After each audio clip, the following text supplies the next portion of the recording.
Kung sa pisikal ay merong mga tuntunin, sa spiritual ay meron din. Ang mga tuntuning ito ay mahalagang maunawaan ng bawat isa upang malaman natin kung ano ang plano ng Diyos sa atin at kung paano natin ito mararanasan.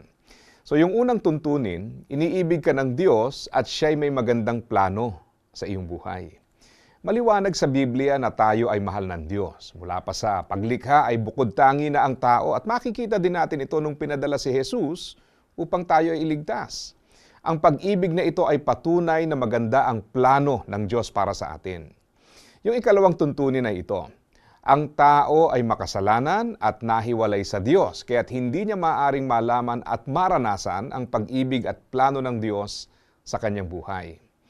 Ang malaking hadlang kung bakit hindi nararanasan ng tao ang plano ng Diyos ay ang kasalanan.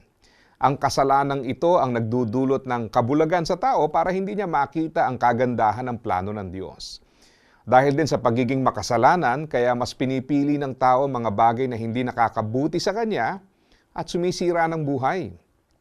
Ang mabuting balita ay merong pag-asa dahil sa pangatlong tuntunin. Ayon sa pangatlong tuntunin, si Hesukristo ang tanging lunas sa kasalanan ng tao. Sa pamamagitan niya ay malalaman mo ang pag-ibig at plano ng Diyos sa iyong buhay. Naparito si Jesus hindi lang upang mangaral kundi upang ibigay ang kanyang buhay upang tayo ay maligtas sa pamamagitan ng kanyang sapat na alay sa krus. Yung ikaapat na tuntunin na ito, kinakailangan nating tanggapin si Hesukristo na ating tagapagligtas at Panginoon. Saka lamang natin malalaman at mararanasan ang pag-ibig at plano ng Diyos sa ating buhay. Sabi nga ng Bible, sapagkat ang kabayaran ng kasalanan ay kamatayan, ngunit ang kaloob ng Diyos ay buhay na walang hanggan sa pamamagitan ni Kristo Jesus na ating Panginoon. Kung nais mong tanggapin si Jesus sa iyong buhay, mahalagang sundin mo ang panalangin ito. Ang panalangin ito ay paraan ng pagtugon natin sa Diyos. May ibinibigay ang Diyos sa atin at marapat nating tanggapin. At kung yan ang nais mo upang maranasan mo ang plano ng Diyos sa iyong buhay, samahan mo ko sa panalangin ito. Manalangin tayo. Panginoon, kami po ay nagpapasalamat sa iyong pagmamahal sa amin. Salamat dahil niligtas mo ako. Binigay niyo si Jesus para sa akin upang siya ang magbayad ng aking kasalanan. Salamat dahil kayo po ay nagnanais na maging bahagi ng aking buhay. Kinikilala kita bilang aking Panginoon. Kayo po ang masusunod sa aking buhay at kinikilala kita bilang tagapagligtas na ako ay walang kapasidad at kakayahang iligtas ang aking sarili.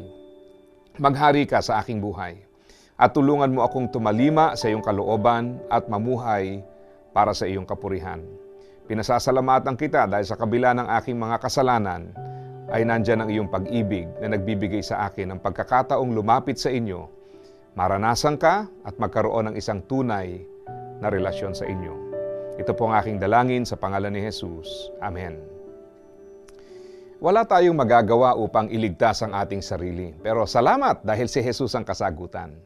Kung sumunod ka sa panalangin o kung gusto mo pang lubos na maunawaan ang kaligtasan o sumali sa isang pag-aaral tungkol dito, pakitype lang sa ating comment section at may makikipag-ugnayan sa inyo.